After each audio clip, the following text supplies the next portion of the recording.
I hope you're doing amazing. I have something a little bit different planned for us today. I'm going to do a speed review of 22 indie brands about their eyeshadows. And these are brands from which I've used more than 2 palettes. And I'm going to tell you the most positive things and the most negative things that come to mind about the brand. If that sounds good, give this video a thumbs up and let's get to it. Also, beauties, I have done this look with one of the brands. And you know what? Let's get started with that brand. The brand is Rude Cosmetics. When it comes to Rude, I have used a few palettes that I've bought from TJ Maxx, and these palettes have amazing color stories. They're so colorful and they have good pigmentation. Because I've bought these brands from TJ Maxx, I bought them for around $7 or $9, something in that range, which is great. And I remember I found the same exact palettes in Europe in Primor for way more expensive, like 40 euros or something. So I suppose there's a little bit of price inconsistency, but the quality is great. They have great and fun color stories. And the negative thing that comes to mind is that their shimmers are kind of thin, or that, you know, the palettes I bought, because I bought them from TJ Maxx, they might have been a little older and maybe the shimmers dry over time. Let's talk about Fantasy Cosmetica.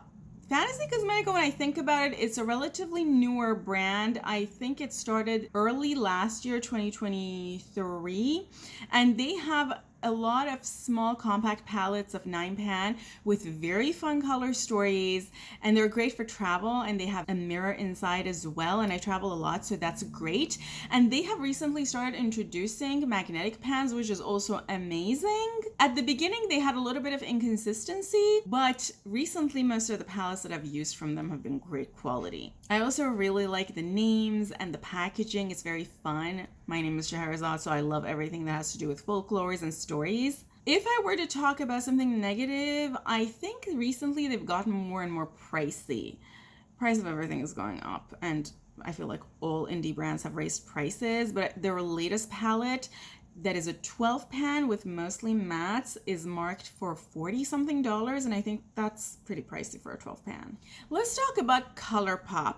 When I think ColourPop, I think amazing quality at a very reasonable price, fun color stories, very colorful eyeshadows. The negative things that come to mind about ColourPop is that recently they've just gotten more and more boring, and it kind of feels like they're going back in time with some of the more recent releases. They've introduced glitters in their palettes and more mundane, bland, and neutral color stories, unlike what they became famous for, and they have historically duped a lot of their own palettes.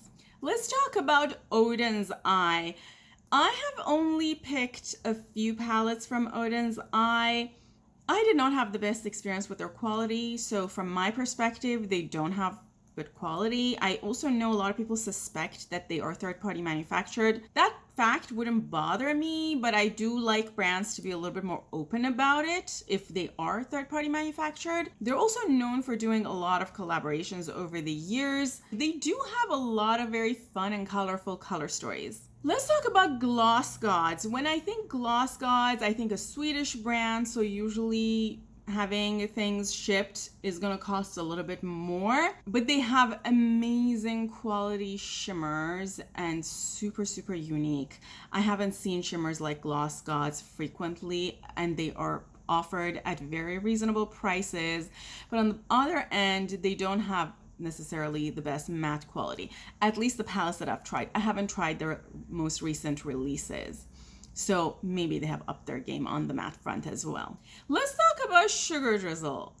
This is honestly a brand that I forgot I owned, so I think that says a little bit. But about a year and a half ago, their stuff was considered super exciting and super innovative for its time.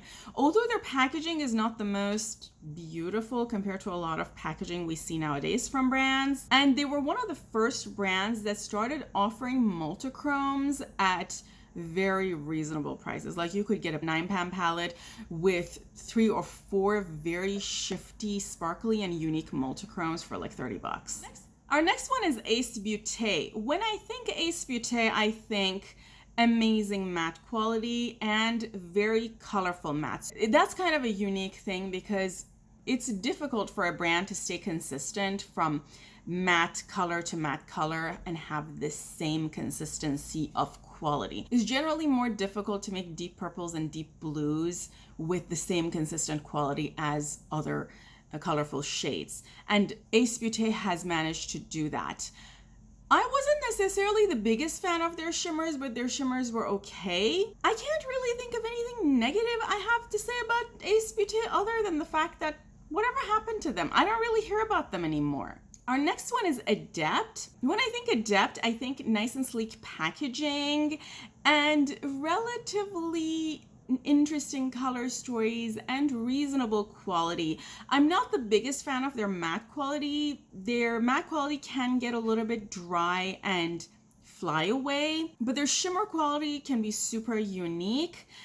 On the pricing side, they're a little bit inconsistent. We've had palettes that were marked at $140 and I did not really think they were merited that price. You can check out my review of their Seahorse palette for reference. And in general, from the artistic point of view, I think they're still trying to figure things out because I'm also not the biggest fan of the layout of their packaging.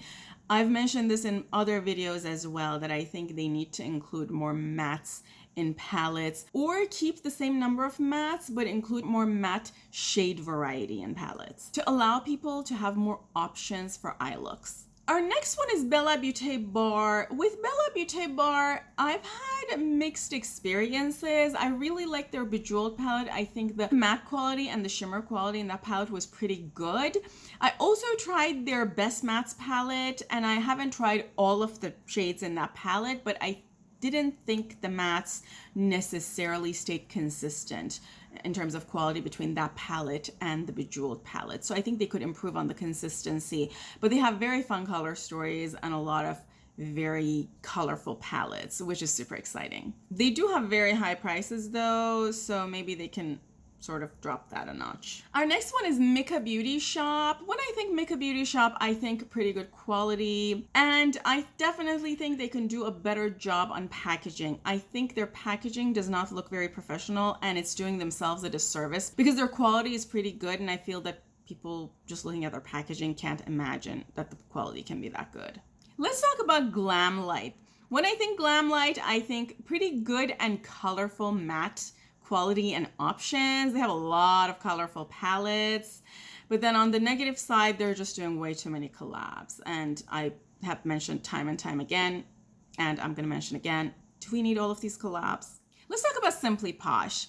Simply Posh has some of the most beautiful and season-appropriate color stories, but on the negative side, a lot of their shimmers dried upon me or were just too dry when I received them. They can definitely up their game on the shimmers. I know they have mentioned that they've had a reformulation of their shimmers, so maybe some of the palettes that I have are with the old shimmer formula. I'm looking forward to trying the new shimmer formula at some point. Our next one is Juvia's Place. Juvia's Place is one of the OG colorful brands that was designed for people of color, and I think the owner is also a person of color, and because they became available at Ulta, they're also very accessible. Some of their palettes are some of the oldest colorful palettes that I have, and I have amazing memories making beautiful eye looks with them.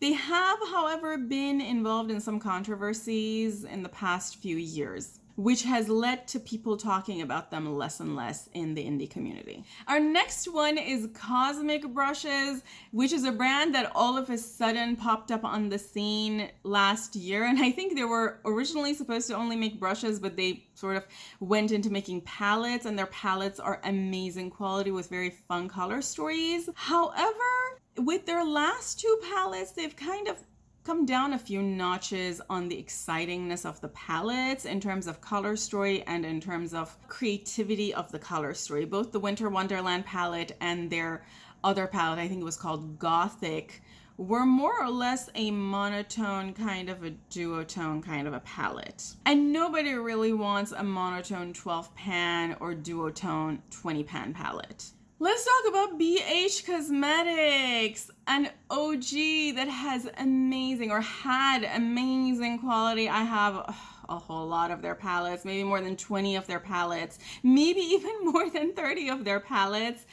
Older palettes, and in 2021 they got acquired by Revolution Beauty, and since then we haven't really seen a whole lot from them. Definitely not a whole lot of exciting things from them, and they are not really talked about anymore.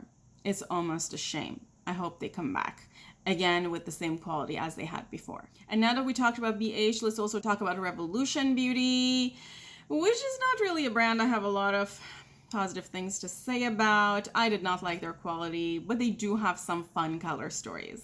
Beauty's interjecting here to say these opinions are uniquely about eyeshadows and no other products. I mean, some of these brands only make eyeshadows anyway. Our next one is Beauty Bay, and when I think Beauty Bay, I think amazing quality at a great price. I love their products overall.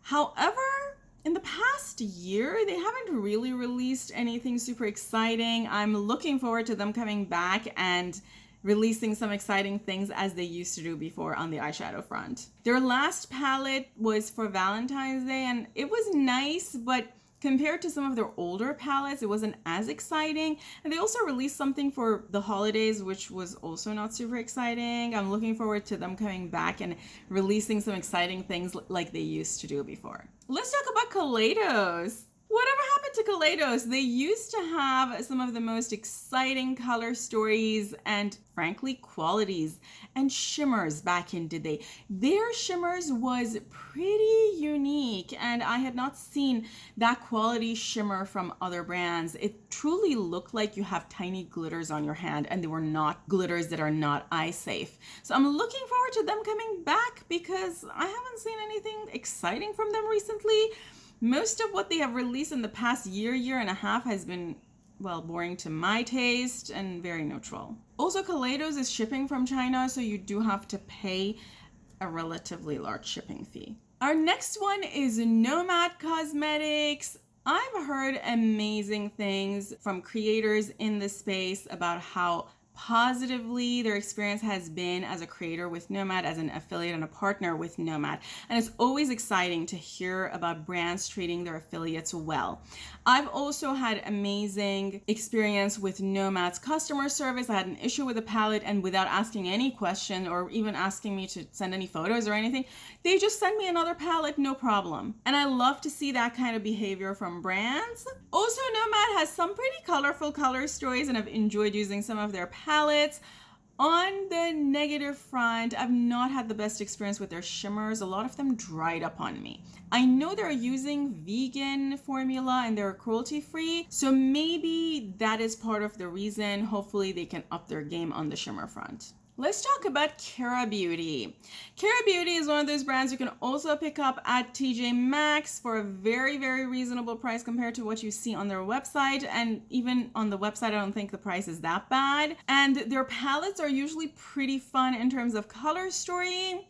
However, I've had hit or miss on the quality front, and some of their palettes are just way too big and way too redundant in the shades. Our next one is Glaminatrix, which is one of my favorite brands. So there's not a whole lot of negative things to say. They have very fun color stories, super colorful shades, amazing quality. They have some of my favorite multichromes that I've not seen in any other brands. Now, this video is only about brands that have eyeshadow palettes that I've tried. I can do another video like this for brands that only have singles. If you want, you can suggest that in the comments below and I'll make that video. But as far as Glaminatrix's palettes are concerned, I love some of the shimmers that are in their palettes. They've had some super shifty, shimmery singles that are super unique in my collection, but they're kind of pricey and they're coming from down under. They're Australian,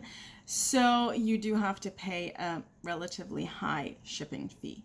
And last but not least is Blend Bunny Cosmetics, which is another one of my favorite brands. I've had luck with everything I've tried from Blend Bunny. There's nothing in their whole collection that I would say I've tried and I did not like that comes to mind.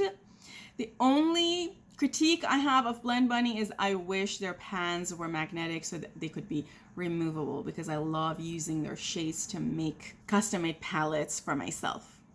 And that's it, beauties. If you enjoyed this video, if you want me to do a version of this for single shadows, because this video was only about eyeshadow palettes from brands, go ahead and write that in the comments below. I hope you have an amazing day. I love you all.